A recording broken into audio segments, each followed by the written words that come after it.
Section 1. You will hear a conversation between two students talking about driving lessons. First, you have some time to look at questions 1 to 5.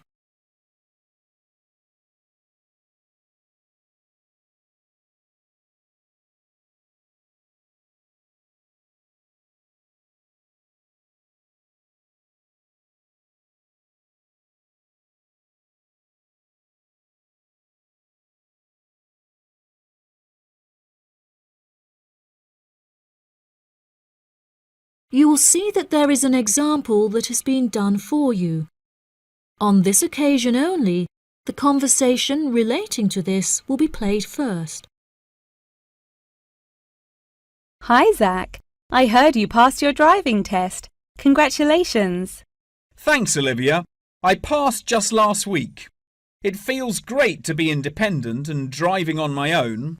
I really want to take driving lessons, but I haven't been able to find a driving school that will give lessons during the weekends, so that I don't have to miss any classes at college. The woman wants to take driving lessons during the weekends, so weekends has been written in the space. Now we shall begin. You should answer the questions as you listen, because you will not hear the recording a second time. Listen carefully and answer questions 1 to 5. Hi, Zach. I heard you passed your driving test. Congratulations. Thanks, Olivia. I passed just last week. It feels great to be independent and driving on my own. I really want to take driving lessons, but I haven't been able to find a driving school that will give lessons during the weekends, so that I don't have to miss any classes at college. The driving school that I used was brilliant and really flexible with their teaching hours. It's really close to the school. The address is 67 Kings Road. That's 67 King '(S) Road. Oh, that's perfect. I don't like the idea of driving around busy streets. Did your teacher make you drive in urban areas, or did he mainly teach you on roads in the countryside? My teacher said that I had to learn on both in order to become a good and experienced driver. We would start in the city centre and then drive north above the city. He sounds like a good teacher. Would you mind giving me his contact details so I can ask him for lessons? Of course. My mother's friend Daniel Smith referred me to him. His name is Alan Sutcliffe. Could you spell the surname, please? Sutcliffe.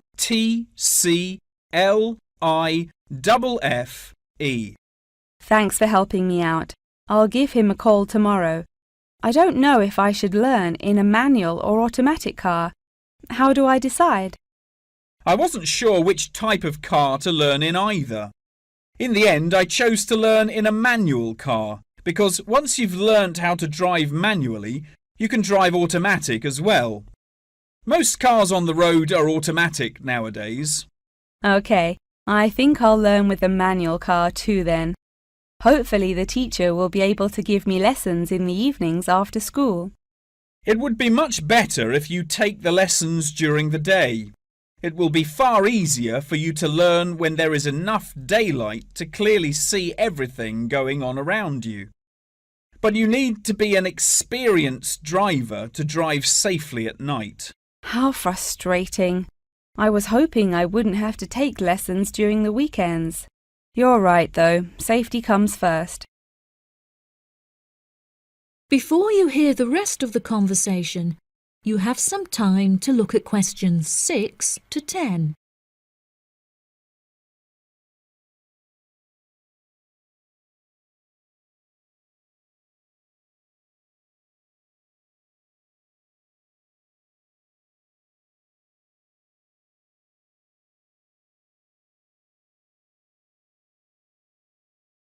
Now listen and answer questions 6 to 10. Speaking of safety, you should wait until summer to start learning. It's really difficult and dangerous to drive in the wind and rain as a learner, so you should definitely wait until the weather is sunny and dry. Okay, that's perfect actually. It will give me some time to save up some money to pay for the lessons. Tell me about it. I had to work for months before I had enough money saved up. It was worth all the work when I finally got my driving licence, though. The whole process is so expensive. How much did it cost you in the end? Well, each half-hour lesson cost $30, and then the final test cost $50. In total, it cost me about $300. Gosh, it's pretty expensive. How did you find the test? Was it really difficult? No, it wasn't too bad, and the man was really calm and friendly. I knew that I would have to perform 2 parking manoeuvres during the test, so I practiced them a lot beforehand, and that really helped. The test used to last 40 minutes, but it changed a bit. For the first 20 minutes of the test, he gave me directions, and I had to just drive around, and then the last 10 minutes was for demonstrating the manoeuvres. So the test is 30 minutes in total. Okay, great. I'll remember that. Do you have any more advice? It's really good to practice driving a lot outside of driving lessons as well. Whenever my parents were running errands on the weekends, I would offer to drive them. My driving teacher also told me to buy a notebook to write down everything that I've learnt in it, like a diary. Haha, that sounds boring, but I'll do it if it helps. I found it really useful. Before my test, I read through everything I had written down, and it reminded me of a lot of things that I had forgotten about. It's really helpful for the theory test as well, because there's so much information to remember for it. That's great, Zach. Thanks for your help. No problem. See you at school. Bye. That is the end of section 1. You now have half a minute to check your answers.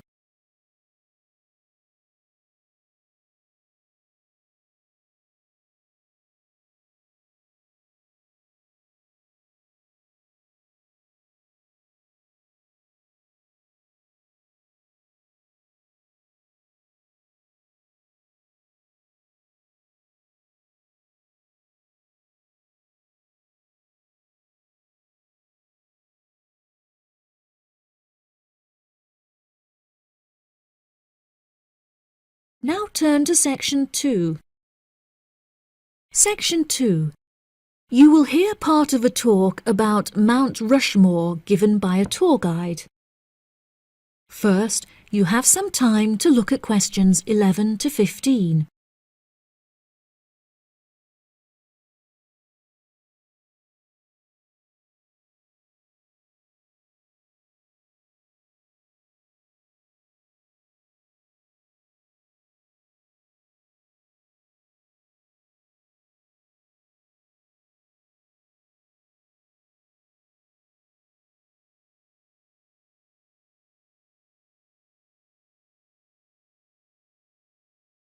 Now listen carefully and answer questions 11 to 15.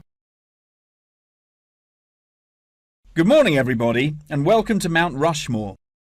To start your visit, I'm just going to give you a brief account of the history of the memorial before letting you roam about on your own. I won't keep you long, okay? Mount Rushmore is South Dakota's top tourist attraction and features the heads of 4 United States presidents: George Washington, Thomas Jefferson, Theodore Roosevelt, and Abraham Lincoln. Each head is 18 meters tall, which is taller than the heights of 11 people combined. The sculptor initially wanted to depict the presidents from head to waist, but due to a lack of funding, the construction had to stop before this vision could be realized. In total, it cost the government $1 million to sculpt the heads at Mount Rushmore. Before the construction of the presidents' heads, the mountain was just bare rock and forest, attracting only a few hikers a year. The new carving at Mount Rushmore has become an iconic symbol of presidential greatness and has appeared in works of fiction and other popular works. The sculpture has also worked perfectly as a way to develop tourism, which was its intended purpose, and now attracts over 2 million people a year. The original plan was to carve the presidents' faces into the granite pillars known as the Needles. However, the sculptor soon realised that these rocks were too eroded and delicate to support such a large sculpture. Instead, he chose to locate the carving at Mount Rushmore due to its grand appearance and brightly lit rock faces that experience maximum exposure to sunlight throughout the day as a result of the southeast orientation. Upon seeing Mount Rushmore, the sculptor declared, "America will march along that skyline." The name of Mount Rushmore also has an interesting history. The location was originally known as the Six Grandfathers. However, during an expedition in 1885, the mountain was renamed after Charles E. Rushmore, a prominent New York lawyer who joked that his annual treks to the mountain had earned him the right to have it named after him. 40 years after the mountain was renamed, Charles E. Rushmore donated $5,000 towards the sculpting of the president's heads, the largest single contribution. In 1927, the construction work started and 7 years later was complete with no fatalities. So that's the history for you.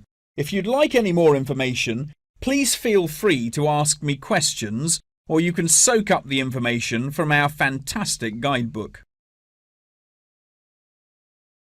Before you hear the rest of the talk, you have some time to look at questions 16 to 20.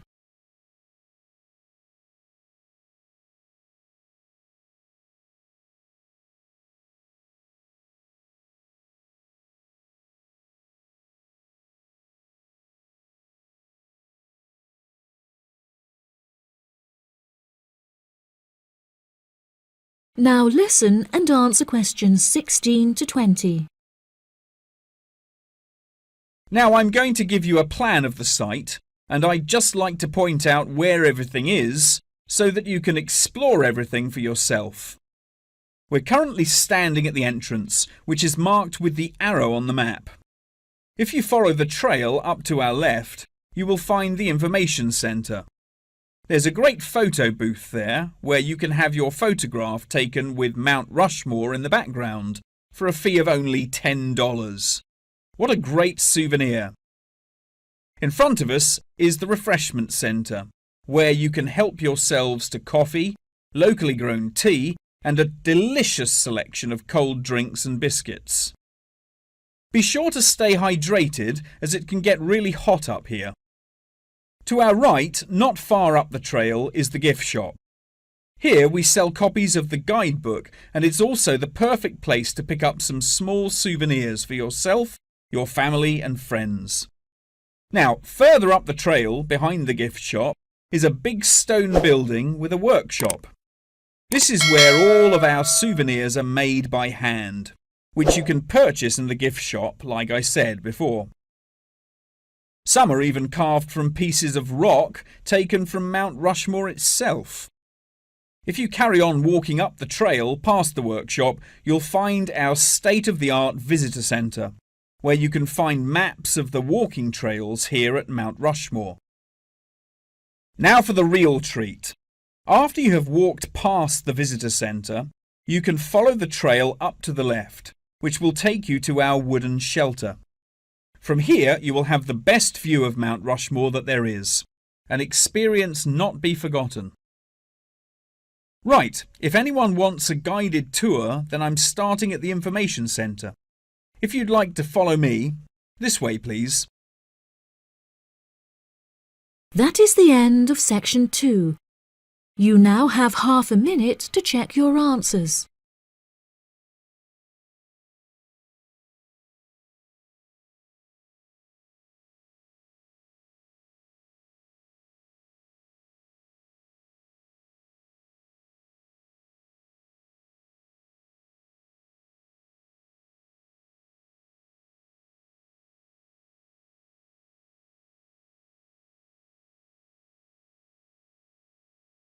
Now turn to section 3.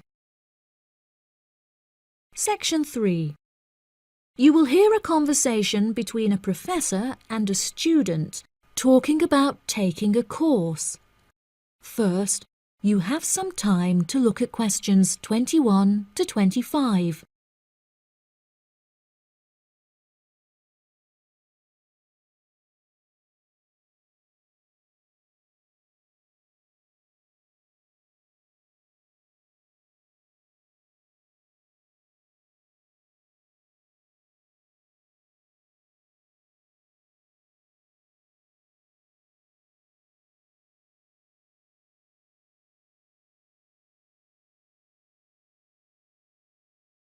Now listen carefully and answer questions 21 to 25.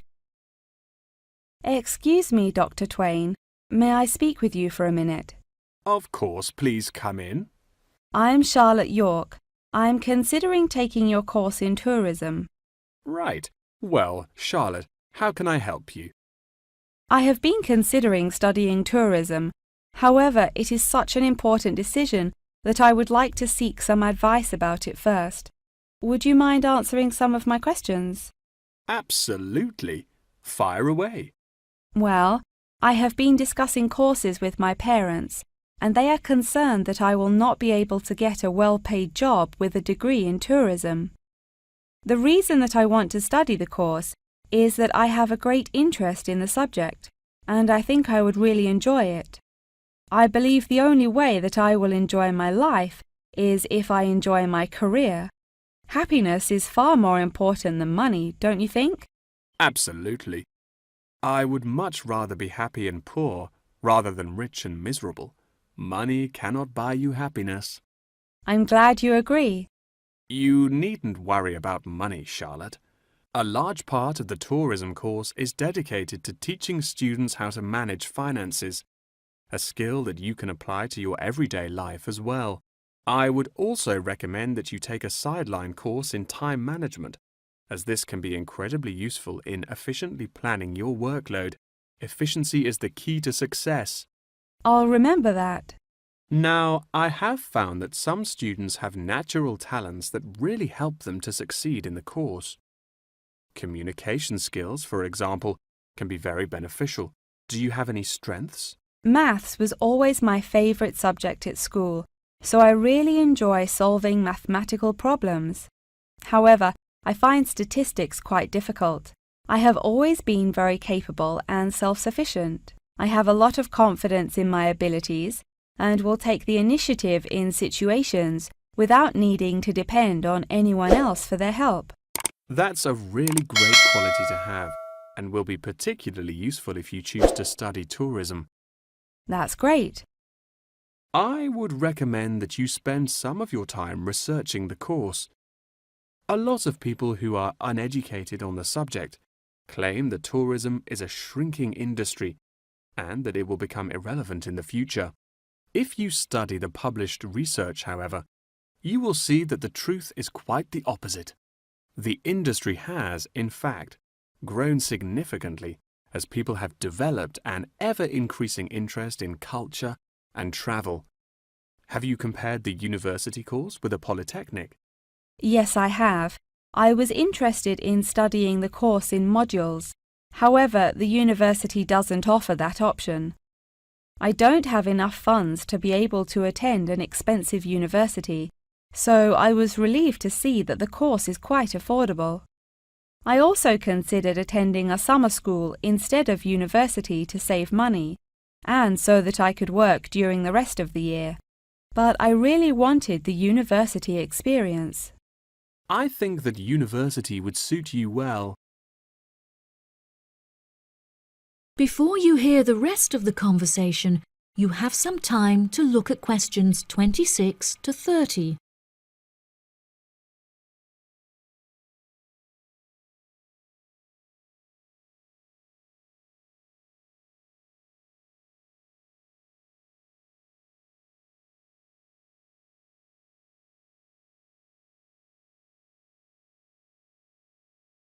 Now listen and answer questions 26 to 30.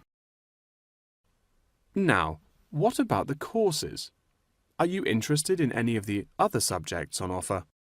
I have looked at a few. I was interested in travel and business as it sounds similar to tourism. That is really worth learning. However, be aware that it is difficult and will demand a lot of your time. Okay, that's good to know. You might find that Japanese is an interesting course and it will teach you valuable skills in speaking the language. Personally, it's not bad and could be of some help, but not that much. Okay, Japanese. Got that. What about medical care? Well, if you have time, the course will teach you a lot about curing diseases and illnesses or dealing with injuries outside, although it's not essential. So, okay, if it's useful, I'll take it. If you enjoy using technology and are worried about fulfilling the entry requirements, computing is very relaxed about the skills that applicants must possess. I'm terrible with computers, so I'm not sure that I would enjoy that course. How about public relations? Yes, I would recommend that course. It would be related to entering the tourism industry, as it will educate you on how to approach clients and develop associations with them. That's great. Thank you so much for your help. That is the end of section 3. You now have half a minute to check your answers.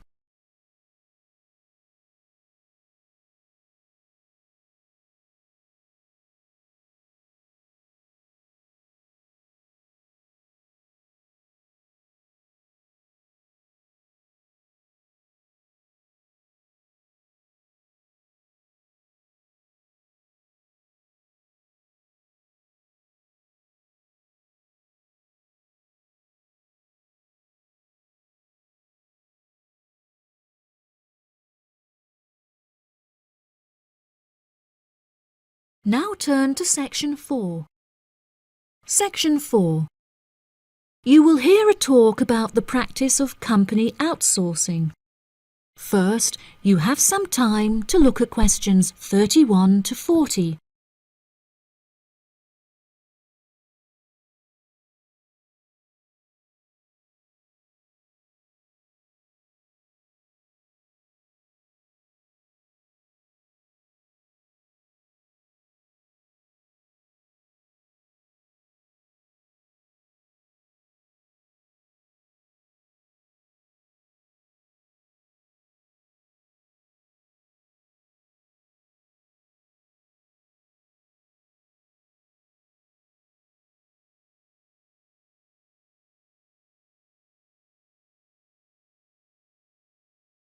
Now listen carefully and answer questions 31 to 40. Welcome, class, to your very first lecture in this series on business in the modern world, conducted by myself, Dr. Toby Bennett. Today, we will be looking into the practice of company outsourcing, using TCP technologies as a case study. Now, for those of you who are unfamiliar with this practice, I will give you a summative definition. Company outsourcing involves the contracting of various business activities by one company to another. This practice will sometimes occur from a Western company to a party based in a third world country, the rationale being to make significant financial savings on lower international labour rates and to potentially increase quality. Now, our case study for today is TCP Technologies, a party located in India that receives outsourced tasks from Western companies. The manager of TCP Technologies is a man called Manjeet Khanna, who has personally developed a series of aims and philosophies by which the company is expected to operate.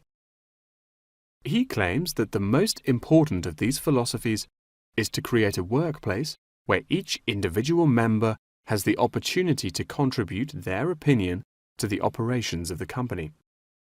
That is to say that he found it important to develop a democratic environment. As a means of ensuring quality from every individual at TCP Technologies, a grading system has been developed that encourages an ethos of hard work and recognizes accomplishment.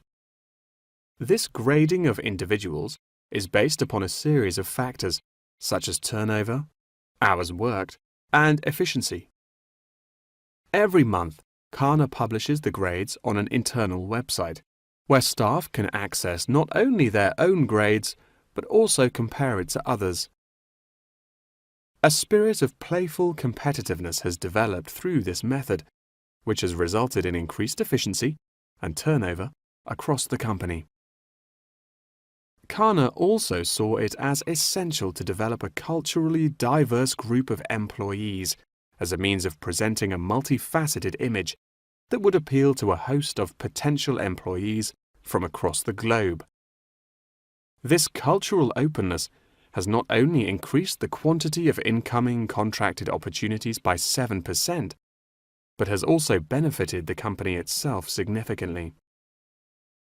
A level of transparency now exists that had not before been apparent. According to questionnaires carried out recently, these newly introduced measures have significantly increased the rate of staff satisfaction, which has subsequently led to an increase of 32% in the company's income. These figures are truly admirable and serve as a testament to the measures that Kana has introduced to the workplace at TCP Technologies. In a recent interview published by The Economist, he declared, "The figures speak for themselves. My system works." When asked if he had any advice for companies on methods they could employ to streamline workflow and increase turnover, he replied, "It's simple, really. A company must see itself not as one entity comprised of nameless components, but instead as a living organism composed of cells, each one essential to the functioning of the whole. I suggest that the motto by which your management operates will be employee first."